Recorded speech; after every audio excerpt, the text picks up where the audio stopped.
my arms aren't that long to get us all in here. There we go. Oh, because of the bomb. 1, 2, 3. All right. Thanks, guys. Appreciate it. Did you Instagram that?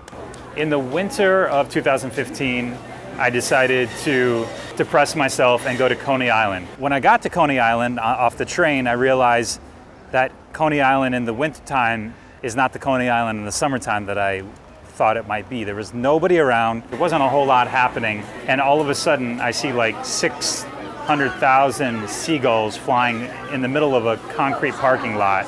I make my way over there and I see there's a guy with garbage bags full of bread tossing out fistfuls of this stuff. I slowly kind of creep up and make my way. I'm shooting some photos and some videos. Eventually, he kind of just checked me out and looked at me like, what am I doing creeping up on him? I mean, it's just me and him and 3 acres of nothingness. I just point to my camera as a way to ask his permission. He said yes by going.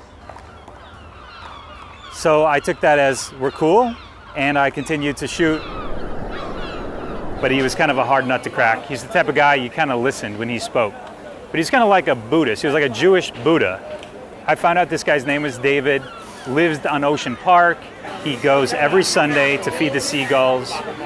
He collects old bread from the grocery stores that are throwing it out. And he said the cops oftentimes give him a really hard time and try to tell him it's illegal, but he knows his rights and told the cops to basically fuck off and leave him alone, which they apparently did because he does that every Sunday.